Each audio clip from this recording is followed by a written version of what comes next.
Hello, good evening. Okay, pasensya na po ngayon na po ako na nag-live. Okay, because first and foremost, I want to try to find a topic na medyo comfortable po tayo. And at the same time, I just want to relax. But at the same time, I want to answer something that is really, really bothering me talaga. Okay, wait. Okay. I forgot. Yes, mayroon po kong a little bit of Chinese, okay? But I want to play this po and then let's try to relax, okay? Kasi a few years ago, okay, my mother is asking me about what you call this ano ang reaction ko tungkol sa the most controversial topic back then, bago pa magka-pandemic. At kahit na let's say pagkatapos ng pandemic, ito pa rin is still a topic. Okay, it's more about the Game of Thrones. Okay, bakit Game of Thrones? Okay, bakit? Saka, why Game of Thrones? Di ba dati maganda yan, sikat yan, di ba? Yes, sikat po siya, pero at the same time, I want to actually dissect or actually made a reaction video about why is it that yung Game of Thrones nagsimula bilang isang pinaka-controversial na show, afterwards naging katawa-tawa na. Why did this happen? Before mismo let's say una pong ginagawa ng tao, imbis na manood po sila ng basketball, manood po sila ng kahit anong cartoons or something, pinakauna po nilang gagawin is Game of Thrones. Pero why is it? Why did it fall? Okay, I'm going to play this first and then hopefully I could answer my mother. Okay, why Game of Thrones fell, bumagsak. Yun na lang po. Okay, let's play po muna to. Okay, let's play.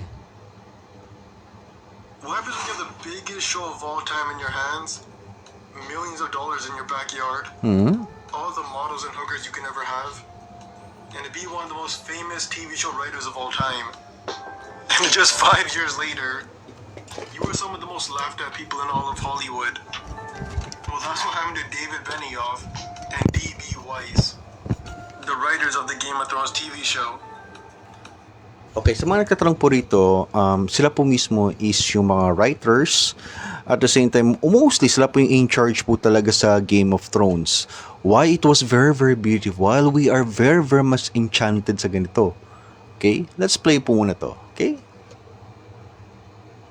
These writers went from being thanked every day for giving us arguably the best show of all time, to just a few years later, having most of the actors on the show criticizing them and almost feeling bullied by them.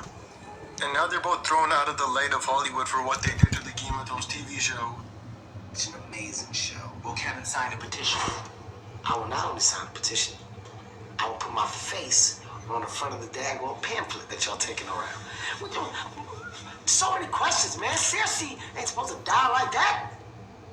Okay, ito po mismo si Kevin Hart. Okay, isa po siya sa pinakasikat na komedyante. Yes, nakakatawa po kasi even the non-white people, white folks, okay, na-entrance po sila sa Game of Thrones. Pero ngayon, bakit nawala? Bakit naging katawa-tawa? Bakit ito ang nangyari? It doesn't make any sense talaga. Okay, let's play. That's supposed to be a bloody death. Why didn't the dragon try to burn Jon Snow, and then Jon Snow survive the burning because he's a Targaryen? Here's the saddest part. The saddest part is, these writers were never actually talented. But people only found out this fact after the disaster of Game of Thrones Season 8. Okay, yes po. Before they actually habang pinapalabas po ng Game of Thrones, they actually tried to be the writer sa Terminator Genesis. Okay, although a lot of people are warning na itong mga writers ito, si David Lynch, okay, weren't really that talented. Nobody listened. Then it was made a disaster talaga. As in, whew, what the heck did I just watch? What the heck did na-waste ang aking 2 hours of my life just watching this? Okay, let's play. They were never great writers, but it took people many, many years to look back at their history and realize that they never had any idea of what they were doing. One of these boobers wrote X-Men Origins Wolverine, for God's sakes, so we're obviously not dealing with competent, talented people. And yet, So sila pala mismo ang nagsulat mismo ng X-Men Origins, yung Wolverine. I was actually a big Wolverine fan, but then after watching this, actually maganda naman talaga ang execution sa Wolverine, or maganda naman talaga ang Wolverine. The problem is what we call this, the execution and the timeline nakakalito. At pag nakakalito, syempre with no direction. Pag no direction, why should I fall in love with this movie? Why should I actually care? I can't even relate mismo sa kay Sabretooth, saka sa mga character. Ang bilis, nakakalito. It is a big, big pile of mess. Sila pala. Na-answer ko lang ha. Dahan-dahan, ina-answer na po natin sa Game of Thrones. Okay, let's play. for some reason, these borderline illiterate writers thought they could finish one of the most finely crafted stories in 6 episodes. Apparently, HBO offered them 10 episodes to wrap up the narrative, but they declined, saying they only needed 6 to finish the story. And I can't imagine what kind of big dick play that was. Ang nakakaiba pa nito is, bakit 6 seasons? Dapat mismo mga 10. Why po? Kasi una, hindi pa ko tapos ang sa Game of Thrones, yung original book ni George R.R. Martin. Pangalawa, the characters, they have so many in-depths. Nobody is actually black and white. All of them are grays. Even the Lannisters were grays. Pero bakit ganito? Why 6 episodes? Saka bakit it was rush? At pag rush po ang isang bagay, it's not, you can't appreciate the beauty of it talaga. Okay? Let's play pa more. Supposed to be, because they're not talented. This isn't like the James Bond. James, you have 10 minutes to kill the Archbishop and all of his henchmen. I only need 10 seconds, and then he executes it flawlessly. That was never going to happen with D&D because they've never executed anything flawlessly. How did these writers even get the job in the first place? If their resume was so trash. And yeah, their resume was worse than you think. Their resume was like sending an application to become a doctor and saying you Okay, para mas maging comfortable po tayo, okay, i-gaitoin ko na lang po. A little bit of adjustment. Okay, bakit ito? Oops. Okay. Iset ko po muna, okay? Let me adjust this a little bit, okay? Why? What the heck, man? Okay, let's adjust this a little bit. Yeah. Sorry for the minor inconvenience. Okay. Adjust this. Okay, mas maganda na. Better? Better na po. Okay, let's play. have experience healing people because you played as Mercy in Overwatch. These have made a bunch of movies and other pieces of media, and even adapted some movies. And surprisingly, all of the criticism of these movies were about the terrible writing. And they were the writers, and they were solely to blame. Looking at David Benioff, he is Actually, sa Troy, I really appreciate it. Although it was very far from the source material, I'll give Troy a go. Okay, but sa X-Men Origins Wolverine, no go ako dyan. Only Troy. Yun lang. Maybe because bata pa ako, saka it's once upon a time nung may nostalgia pa tayo. We were teenagers back then. Okay? Beautiful teenage life in our school, especially sa Bacolod. One with more writing experience and has written quite a few movies. Just looking at the blockbuster movies he has written before Game of Thrones, we have Troy and X-Men Origins. Troy is a pretty mixed movie according to fans and critics. The main complaint seems to be that the writing was not good and faithful to the source material, so David Benioff would be to blame for that. And looking at the other movie, Again, I kinda like Troy, okay? Even if it's what you call this, far from the source material, it's a good time. It's quite entertaining. Kahit in a short period of time, they actually tried to do their best with the time that they were given. Okay, but X-Men Origins is like, huh? Okay, let's play. In Origins, we have one of the worst Marvel movies in existence. The writing of this movie was so terrible that it made Marvel fans mauled from the sheer dogshit quality of the script. Even the Rotten Tomatoes census roasts David Benioff's writing, stating that X-Men Origins struggles to overcome a cliche-written script and a familiar narrative. But here's where things get crazy. The author of the Game of Thrones books, George R.R. Martin, he sat down with these two writers, and apparently one of the writers, David Benioff, wrote a book that George liked. The book is called The 25th Hour. The book takes place a few days after 9/11, and the book has very good reviews on it. And George R.R. Martin had an interview with David and Dan, and George genuinely loved what they had to say. David and Dan, I had several meetings with. We discussed what they wanted to do, and they said all the right things. And I'd read their own work. They were both established writers themselves, and David Benioff in particular had done some amazing work with 25th Hour and Troy and. Maybe itong speaker na to or something, maybe he actually exaggerate a little bit mismo. Tungkol kay David Lynch sa mga writers to. Let's say they have ups and downs, okay? This is one of their strongest point before they actually fell from glory. Okay, let's play. Ang maganda nito kasi in-interview pa sila ni George R.R. Martin. To be interviewed by George R.R. Martin of Game of Thrones was actually a very, very honorable, very, very prestige na wow talaga. Okay, let's play. We have to know more. Okay? His novels, City of Thieves, and 25th Hour was actually a novel before it was a movie. Kite Runner, so they've done terrific work. So I didn't think they were child molesters. It seemed. But that wasn't what sold George Martin on these two writers. What really sold George on David and Dan was that George gave them a test, and in order for there to be a Game of Thrones TV show, these two had to pass the test. Now the test wasn't like a SAT test or like a HIV test. The test was one question that they needed to answer. One question they had to get right. The question was literally $1 million question. A question that would launch several careers, businesses, and make everyone a crap ton of money. And the question that George asked them was, who is Jon Snow's real mother? And luckily for David and Dan, they reread the first novel before the question. And they got the answer right with Lyanna Stark being Jon Snow's real mother. And that's when George locked in that deal.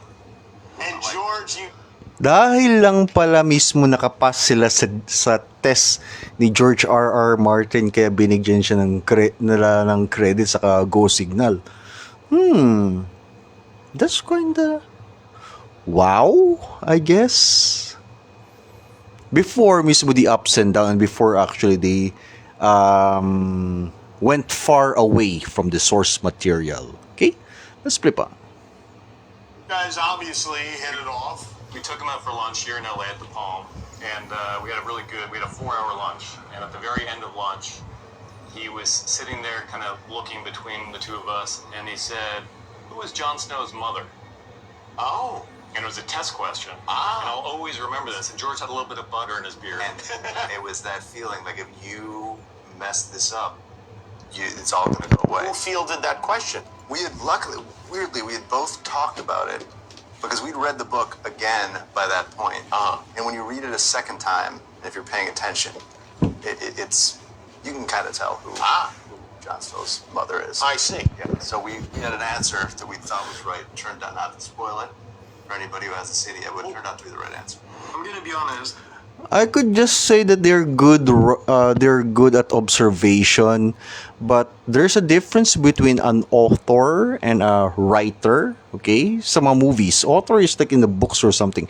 Mas malawag po yan. Saan? My opinion, okay? My opinion lang po Habang sa writing, as long as you stick with the source material, it's good. But if you go against the source material, you have to be a good author. You have to write a lot of books. And it's hard na ang writer maka-understand ng author unless, of course, if they're authors or there are some rare circumstances. Okay, let's play for more. As much as I only care about the books and the canon, I don't think I would personally even get that answer right at that time. I would honestly just fold under pressure and say some dumb shit. But they got it right. And the answer was not only the start of greatness, but the worst thing that could have happened to them. But nonetheless, season 1 of Game of Thrones comes out. Everyone loves it. People are starting to say, damn, screw watching Breaking Bad, screw watching Lord of the Rings. Totoo po yan because nung I think it was 2011, 2012. Okay, in between, I'm not so sure. Maybe 2010, okay? Nung nakita ko po yung Game of Thrones, pinapanood ko siya, saying, wow, this is very, very interesting. Pero after po nung namatay si Ned Stark, okay, things went to a different direction that I could not believe it with my own eyes. Isang show na walang bida. Okay? At kinakailangan i-guess mo kung sino magiging bida. Hindi mo nga alam kung ang bida yan mismo kontrabida at hindi mo rin alam kung yung bida na yung kontrabida maging bida. Hindi mo rin alam kung yung bida na yan mismo makikita mo ba yun sa next episode or mayayari siya. It's like pustahan talaga kayo. Ako kanyang barkada ko I remember it's work ko, okay? Nagpupustahan kami. Kahit yung mother ko, nagsasabi na Kiko, sino mabuhay? Sino mamatay? Sino ganyan? Sabi ko, malay ko, ma! Sabi na, magaling ka mag-research. Do some research. Like, okay, it's fine. Okay? It's very, very chill talaga. Screw watching Pornhub. Oh. We got great rating, amazing fantasy elements, and titties in Game of Thrones. And this show was the best thing David and Dan could have done with their career at that time. However, the main thing you need to know about season 1 is that it is almost identical to book 1. There were some changes. Yan pala. Ngayon ko alam mo yan, So, kaya pala maganda ang season 1 is because they're just retelling it sa isang source material na may author na talaga. Everything very identical. So hindi pa makikita mismo yung talent nila. So, sorry about that. Okay? Let's flip more. Okay? But it's an adaptation. There also has to be some changes due to like budget concerns and time restrictions. And the main changes that we wouldn't see in the show was Ned Stark having nightmares about his sister Lyanna Stark, which we did get to see in season 6. King Robert also had more of a ceremonial hunt in the books. And the biggest change from the books from book 1 to season 1 was the battle. In the books, there's a giant battle where Tyrion is in the front line because Tywin is trying to kill him. But in the TV show, they didn't have the money to do the battle yet. So all we got was this.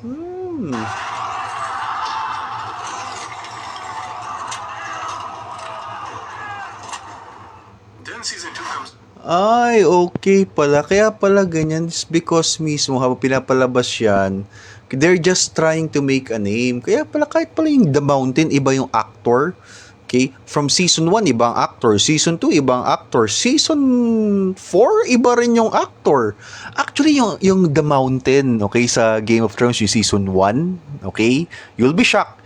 Naging artista po siya sa Philippines. In fact, siya po mismo yung sa GMA, yung Pantasya ta. I forgot kung anong title niyan, which is nabigla ako kasi sabi ko, kilala ko yung actor nila. Ito yung The Mountain sa Game of Thrones, yung malaking tao talaga na kayang kalabanan yung The Hound. At talagang kayang ibigay si Ned Stark ng talagang nakakatakot na away. Bakit nandito siya Pilipino na mga shows? Which is, wow! Wow talaga. It's very, very amazing. Too bad hindi nakikita yung ganyan talent. But then again, I mean, sort rin tayo mga Pilipino. Okay? Kasi we get to, enjoy and see the beauty of everything. Okay? Or it's amazing experience lang. Yun ang sabihin natin. Okay? Out. Season 2 was like season 1, but if it was season 2, some crazy crazy stuff right here. The protagonist of season 1 was dead, and everyone was looking for the new character to fall in love with. And Tyrion Lannister was right there. Tyrion Lannister from season 2 to season... Actually, na-notice ko si Tyrion Lannister siguro mga half of season 2 hanggang sa season 3 or 4, okay. First, medyo okay ako rito kay Robb Stark. But then after that, nakikita ko how very, very smart and very, very witty si Lannister, si Tyrion Lannister. At the same time, maraming mga characters na mamatay. Sabi ko, okay, gusto ko na hindi maubos ang pera ko, hindi maubos yung pusta ko. So, I'm going to go na lang kay Tyrion kasi kahit paano, baka makasurvive siya. Okay? Kaya ganyan po. Wow. Nice. 4 was like Megan Fox of Game of Thrones. When you think of prime Game of Thrones, you think of Tyrion Lannister.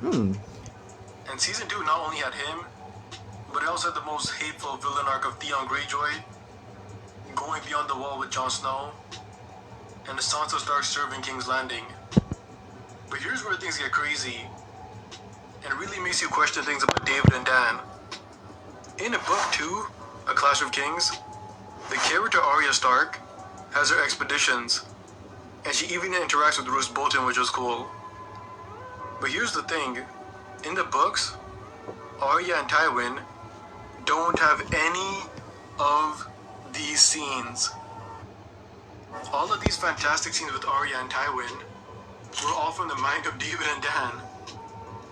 Diyan po mismo sabihin ko ho na, di ba kanina po I said that I do not agree with the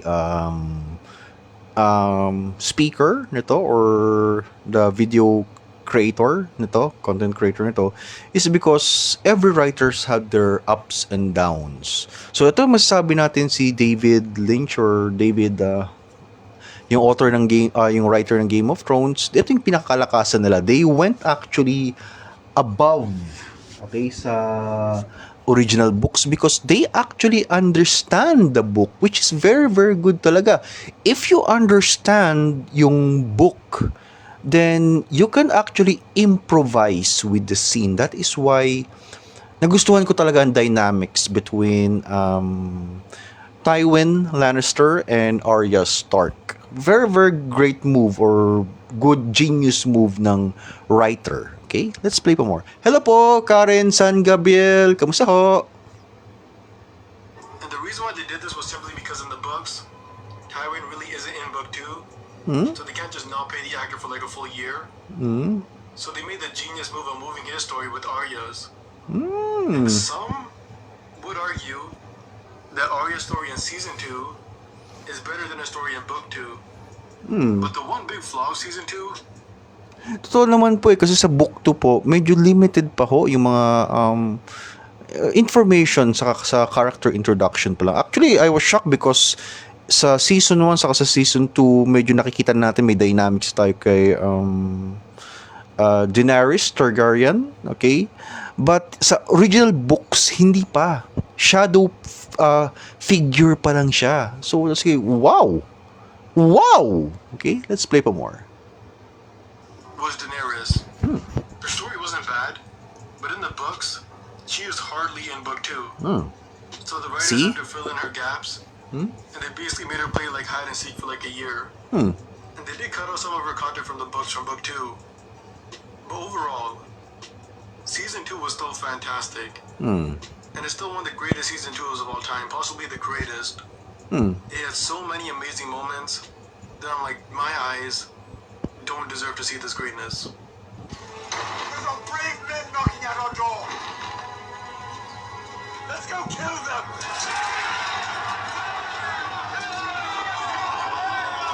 Ito yung moment na nagbago yung view ko kay Tyrion eh. Although, sa libro talaga, in the books, he was really, really a villain. Pero dito po sa, sa show, they actually try to balance between a villain na relatable, yung po pwede talaga sa totoong buhay, at villain naman na villain for the sake of being a villain. This is quite good. Okay? Kind of cool talaga. kay Tyrion. And then season 3 of Game of Thrones comes out. This was when Game of Thrones was at the forefront of pop culture. And David and Dan knew it. No one cared what Britney Spears was doing. No one cared which athlete or rapper the Kardashians had in their guts. The only thing people cared about was Game of Thrones. Totoo po yan. Actually, I think that Game of Thrones actually ended yung year ng Dota. Okay, because tayo pong mga batang 90s, okay, or early 2000s, yung mga World of Warcraft, tumigil po tayo ng, I think, on my part, I stopped actually playing Dota when I started to watch Game of Thrones, and it was very, very interesting talaga. And instead na maubos yung pera ko mismo sa paglalaro ng Dota, okay, kaya sa mga Dota players dyan, alam po ninyo yan, kaya yung mga girlfriends ninyo na galit talaga, nangonsumisyon sa Dota. Ngayon ang sinasakal ako ng girlfriend ko dati, okay, ano ba ang nangyari sa Game of Thrones? Bigyan mo ako ng libro. Sabi ko, paano ko malalaman ng libro? Basahin mo, Kiko, and then, okay, let's play for more, okay? Even shows like South Park started parodying the show. And season 3 was a blast. Yes. Season 3 was very similar to the first half of Book 3. Daenerys does her work with the Unsullied. And for the first time, the fans get to see who Jaime truly is, which I'll talk about this later on. We had Jon Snow shenanigans with the Wildlings. We had the rule of Tywin and the Tyrells. And we had the infamous Red Wedding. The Red Wedding is something that if you watch at a really young age, you will most likely become a serial killer. And even Yes po. I don't think the serial killer, but it was very, very traumatizing. In fact, yung Red Wedding, I think that marami po talagang pinag-usapan yan. Even mismo sa mga internet cafes. Okay, marami pong nag-uusap po sa ganyan. Even mismo sa mga dating site, marami po nagsasabi na, oh, I cannot believe na ito sa Red Wedding. Ito nangyari. Even yung mama ko, kinukulit ako. Ano ba nangyari sa Game of Thrones? Bakit namatay mismo si Robb Stark? Ang galing-galing niya. Pusta ako kay Robb Stark. Umiiyak siya. Umiiyak yung mama ko yun. Okay? Pero, syempre. Okay. I was actually like, talagang natulala talaga ako. As in, kahit yung isa kong barkada, sabi na, Kiko, ano masasabi mo sa Red Wedding? Sabi ko, actually, it was actually a basic reaction sa mga tao because we actually fell in love with Robb Stark, and now wala na si Robb Stark. Parang bumalik muli tayo sa vibe ni Ned Stark. Walang klarong protagonist, so we have to go again kay Tyrion Lannister. Okay? Then we ask a question. Kailan ba ako na hindi pupusta kay Tyrion Lannister? I want na iba naman na mas wow. Okay, let's play for more. Okay? sat his big ass down and just watched the priceless reactions of fans going crazy over the Red Wedding. Yes.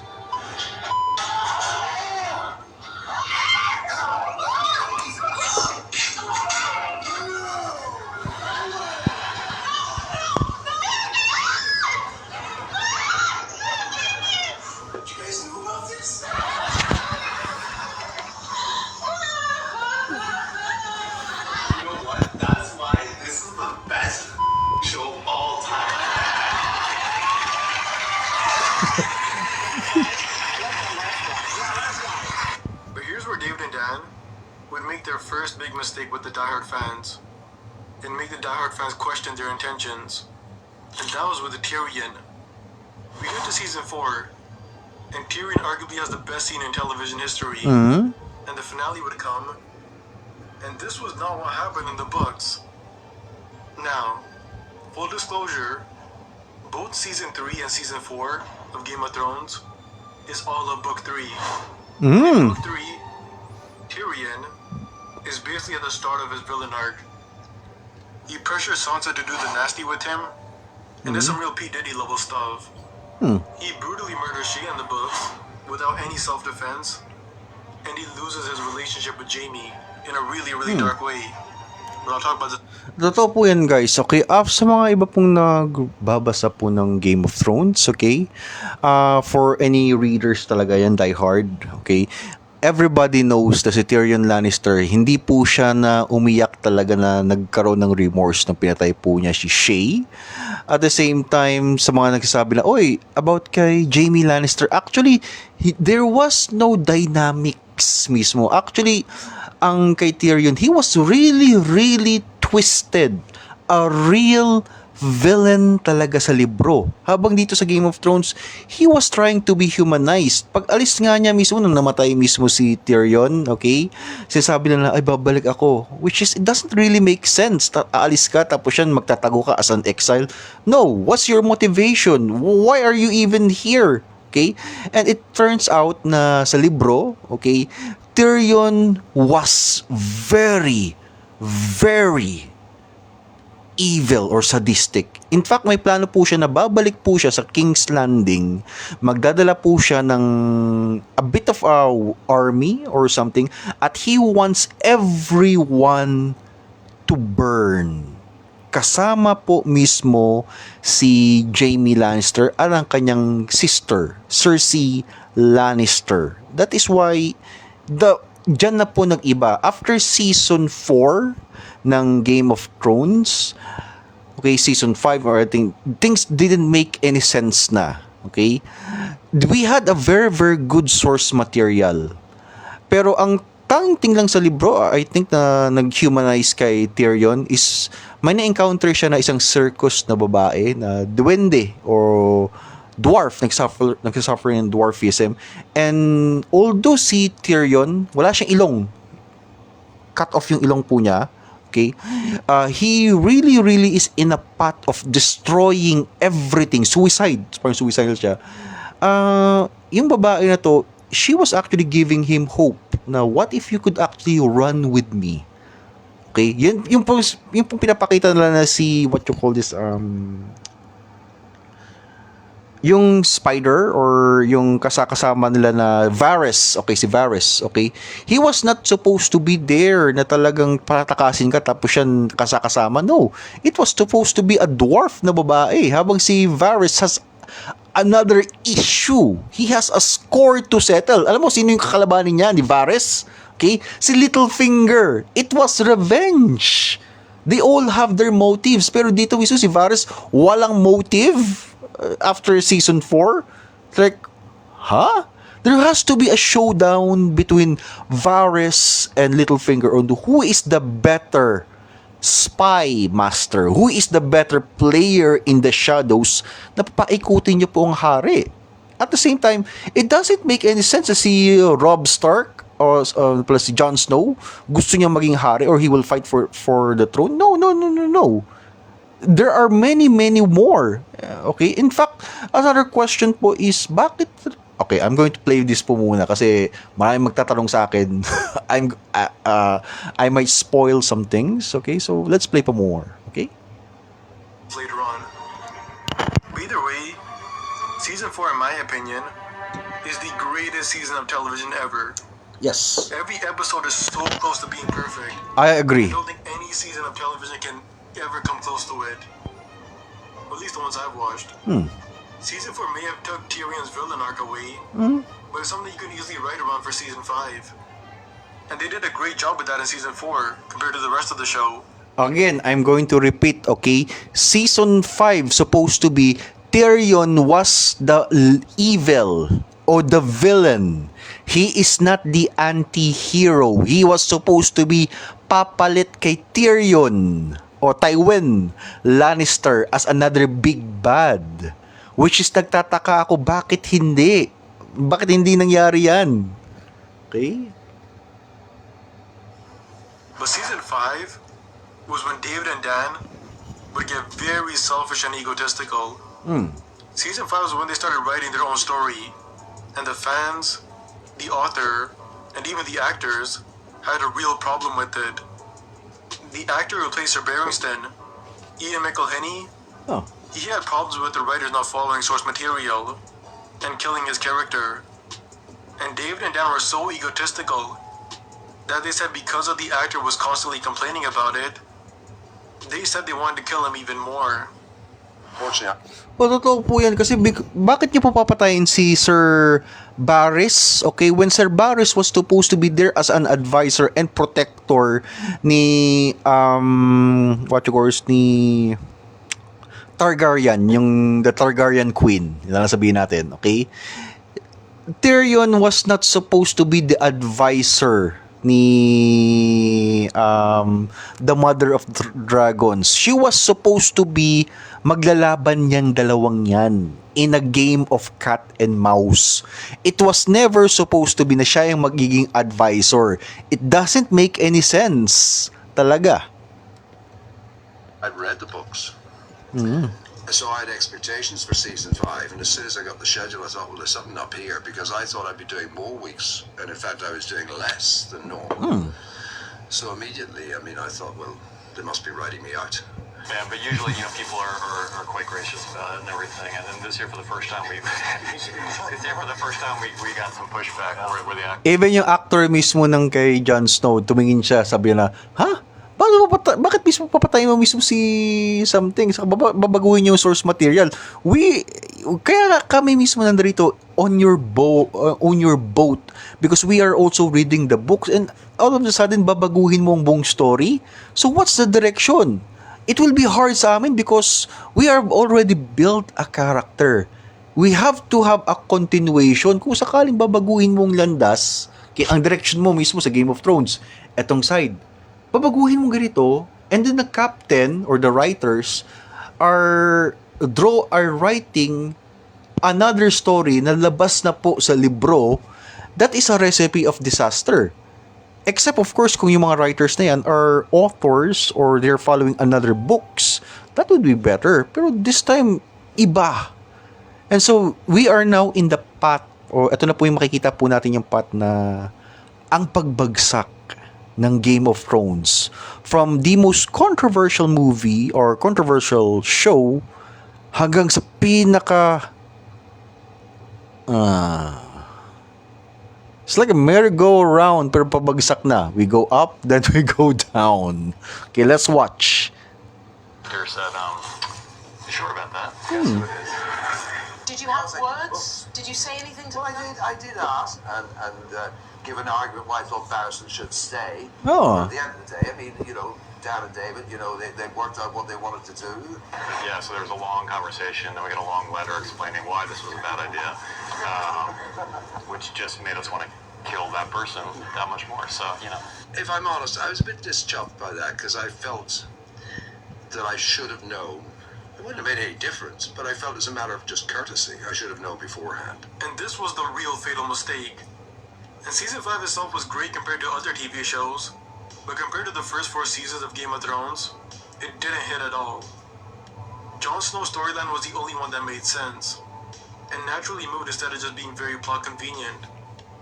And characters like mismo, okay, siguro itong kay Jon Snow still follows some of little bit of the source material, but everything, it doesn't really make sense. Actually, Game of Thrones has a little bit of, from my understanding, it follows actually yung libro or the real life event, the War of the Roses, 4 na roses, okay?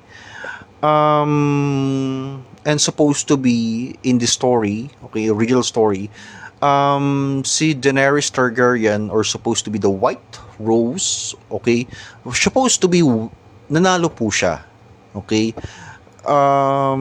but also yung mga White Walkers as we see it, I think that it actually represents mismo yung Black Plague, or what you call this, the plague or pandemic back then, na talagang it was a disaster but then not really that of a big deal. Pero ngayon yung sila mismo magti-team up para kalabanin ang the White Walker. That is a bit of an anticlimactic if you ask me. Okay, let's play a little bit. Daenerys and Tyrion just lost all of their spark that they had before. Yes. And David and Dan completely ignored the Dornish plot from the books. But the good thing was, Sa mga tao po pala mismo, the Dornish people were not really that simple. Actually, they were very, very complicated rin. Na wala na talaga ang charm nila. From Tyrion Lannister na supposed to be, he was on the path of being a villain. Ngayon, mismo naging side character na siya. It doesn't really make sense. Daenerys Targaryen, naging unti-unti, naging queen na siya. Where's the build-up nawala na ang build-up and momentum. And so, let's say, to cut story short, the writers, after season 4, it went from bad to worse after they tried to write their own stories, which is not part of the source material. They were not very, very well known as authors. They're just writers and not really that talented talaga. Yun ang sabihin natin. Well, let's say they have their ups and downs. And then, they try to surpass the author. That was why it was supposed to be dapat may season 10. Because, hintayin lang po matapos ni George R.R. Martin. But then, iniba nila. They killed some of the important characters talaga. And it doesn't really make sense na ginawa nilang hari as Stark. No. Everyone doon po, even the servants, they wanted to be king. At ngayon, magboboto sila bilang king. It doesn't really make sense. Anyway, guys, I will try to finish this up for this live, okay?